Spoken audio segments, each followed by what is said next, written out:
Dear religious viewer of Khabar Tak, the new story that I have brought before you today under the religion section of Khabar Tak is related with Shantanu, the great king of Kuru clan. Mahabharat time there occurred many things that can happen anywhere, anytime.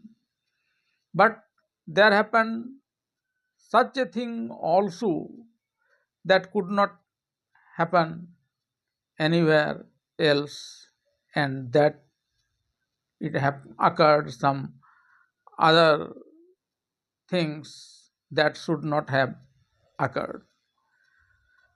Mahabharata is filled with many such an instances.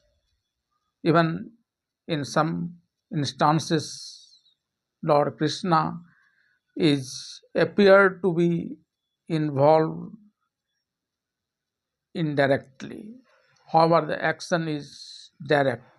Remember the scene when the religious king Yudhishthir dices with his cousin Duryodhan, the prince of Hastinapur.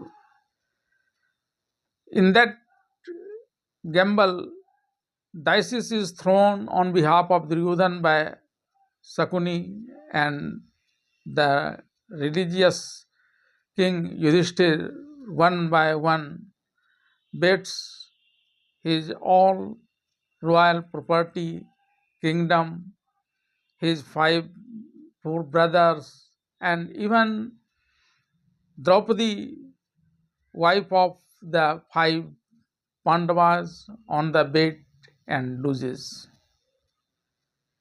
The scene thereafter is more heartbreaking when, winning the gamble, Duryodhan ordered his brother Dusasan to drag Draupadi from the palace to the court by hair, and when Dusasan did so,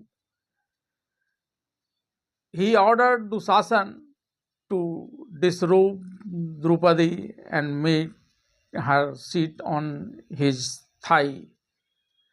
This time, when this things was being happened, Dhritarashtra was on the throne.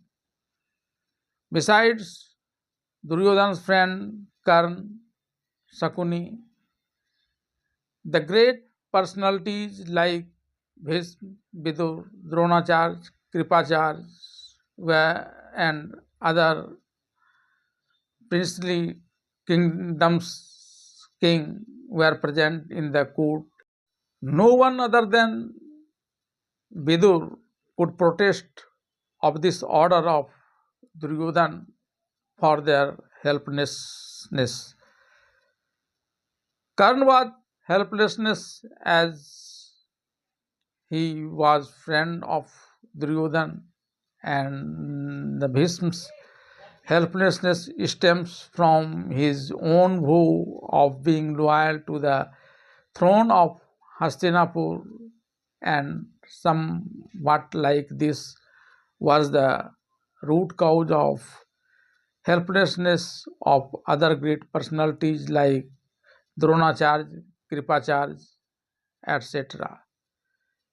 And the helplessness of all these great personalities became helplessness of Draupadi to see being disrobed by Dusasan. The helplessness of Dhritarashtra was that he was blind, and on the top he was obsessed to his son Duryodhan. Draupadi then secretly transferred her helplessness to Lord Krishna, who made such a miracle directly living out of the scene that Dusasan becomes helplessness to further drag the sari, and his helplessness become the helplessness of Duryodhan, who was being pretty at the time of taking revenge from Draupadi's words once time in riddle that he was the son of a blind man and still he is blind too. And thereby Lord Krishna fulfilled the words said in Gita. यदा यदा हि धर्मस्य ग्लानिर्भवति भारत अभ्युत्थानम् अधर्मस्य तदात्मानं सृजाम्यहम् उत्थानाय साधूनां विनाशाय च दुष्कृतां संभवामि युगे युगे. Whenever there is degradation of religion and upliftment of unrighteousness, I will come in order to save the noble and fixes the religion in the world. Many of you were worried about that why did I bring the story of Krishna here, whereas this story of today is linked with Shantanu, at the time of which Lord Krishna had not arrived on the earth. But in fact, it is Lord Krishna who does everything in the world as per his wishes, irrespective of his presence or absence. And the second, that by enchanting the name of Lord Krishna, we all be blessed with his pity. Now come to the main story of Shantanu. When he was married with Ganga, and Ganga giving birth to his 7 sons, submerged one by one all to its own wave and made him free from the curse of Sag Vasishtha to remain on the earth. However, it seemed to be killing their child. Shantanu had decided many a time to prevent Ganga do so, but for a specific words he had given to Ganga, he could not do it. Then he thought a long time, and when his 8th son Devbrata, who was actually a Vasu, was born, and Ganga was going to throw him on her way, Shantanu prevented her to do so. The same specific words was given to the king Shantanu also, for which violation he was cursed in such a way that his entire male descendants except 19 were killed during Mahabharata period. How does it happen?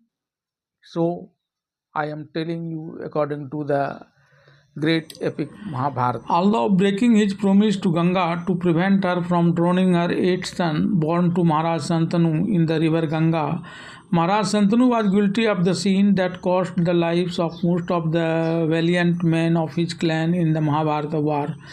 Only 19 men survived. However, he was not guilty of breaking his promise to his wife Ganga, because this promise was made during their lovemaking, and breaking a promise made during lovemaking is not a sin.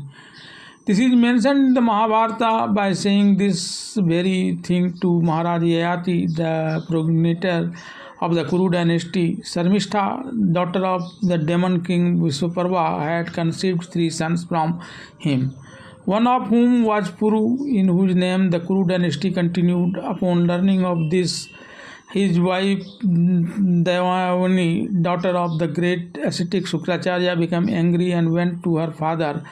Although Shukracharya cursed Maharaj Yayati to grow old out of love for his daughter, when Maharaj Yayati mentioned Sharmishta's words that according to Dharma, even going back on a premise made during a love proposal is not a sin, Shukracharya was unable to refute Maharaj Yayati's argument and was forced to accept it as Dharma. Only then did he tell Maharaj Yayati the way to free himself from old age. In fact, the very promise Ganga had made Maharaj Shantanu make during their love proposal was the same one that Maharaj Shantanu's father had previously commanded him. Therefore, for violating his father's word, he incurred the sin leading to the death of all but 19 men of his lineage in the Mahabharata war. Now you may be wondering how and why Maharaj Pratip, father of Maharaj Shantanu, had kept the promise Ganga had made to Maharaj Shantanu during their love proposal years earlier. According to Mahabharata, Maharishi Vasishtha cursed the Vasus to live in the mortal world because they had stolen his beloved cow Nandani. Moved by their remorse, Maharishi Vasishtha revealed to all the Vasus except for one Vasu named Dev the path to liberation from the mortal world immediately after their birth. After this, all the Vasus sought refuge in Mother Ganga and prayed for the salvation. Moved by this promise, Ganga granted them salvation.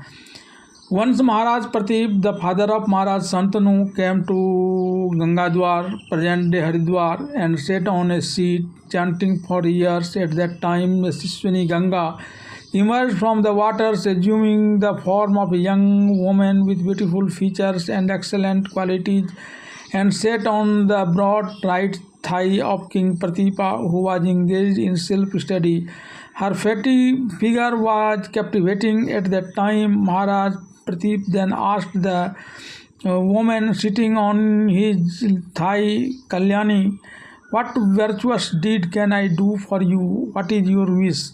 To this, Ganga replied, "King, I desire you. I am passionate about you. Therefore, you please accept me, for abandoning women who come to you under the influence of lust is considered condemnable by saints." To this, Maharaj Pratip replied, "Beautiful lady, I cannot have intercourse with a woman who is not of my own caste, and I cannot even have a relationship with her. Kalyani, this is my religious vow."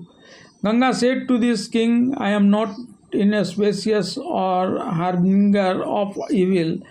I am not unfit for intercourse, nor am I someone who would ever bring shame upon me. I am a divine girl and a beautiful woman who has come to you in love. Therefore, please accept me." King Pratip then said, "Beautiful lady, the cherished desire you are urging me to fulfill has already been fulfilled by you.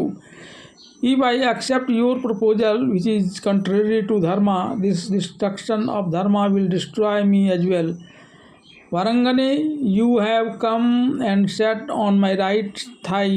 You should know that this is the seat of a son, daughter, and daughter-in-law.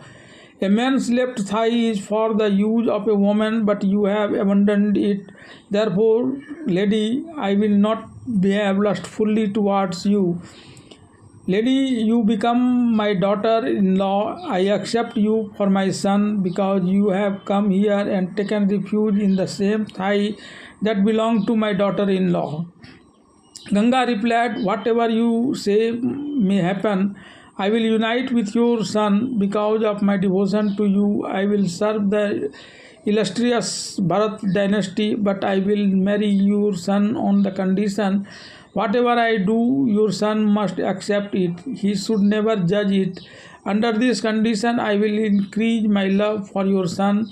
The virtuous and loving sons I will give birth to will help your son attain heaven."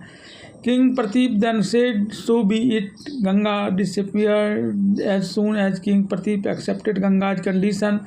King Pratipa, along with his wife, began meditating to beget a son. They born a son named Shantanu, who was patient, brave, and serious. He was always engaged in virtuous deed. When Shantanu reached adulthood, King Pratip told Prince Shantanu, in ancient time a divine woman came to me. This was for your welfare, son. If that beautiful woman ever comes to you in private, is sexually attracted to you and desires to have a son from you, then you should not ask this divine woman questions like who she is, whose daughter she is, or anything else. Furthermore, you should not inquire about her action. If she desires you, then with my permission make her your wife. Having given this order to his son Shantanu, King Pratip appointed him on his kingdom and entered the forest. Shantanu, the best of king, wandered along the banks of Ganga, devoured by Siddhas and Charanas, killing precious animals and wild buffaloes. One day he saw a supremely beautiful woman whose radiant body radiated as if Lakshmi herself had assumed another form. Meanwhile, Ganga, on the other hand, was captivated by the sight of mighty King Shantanu, and a warm feeling of affection arose in her heart. Then King Shantanu said to her in swift words, Lady, whether you are a goddess, a demon, a Gandharva, or an Asura, a Yakshini, a Nagkanya, or a human, you beautiful lady who is as graceful as a celestial maiden, I beg you to become my wife. Seeing that great king, the chaste and virtuous Ganga remembered her promise to the Vasu. She also remembered what King Pratip had said. Desiring to have children herself, she approached King Shantanu, the lord of the earth, and delighting his heart with her sweet words, said, King, I will be your queen and will be your vassal, but I have one condition. King, you must not stop me from doing anything good or bad, and you must never say anything unpleasant to me. Only if you behave this way, Lord of the earth, will I remain by your side. If you ever stop me from doing anything or says anything unpleasant to me, I will surely leave you. Then King Shantanu remembered his father King Pratipa's command, and he accepted Ganga's condition. King Shantanu then took goddess Ganga with him on his chariot and returned to the capital and married her.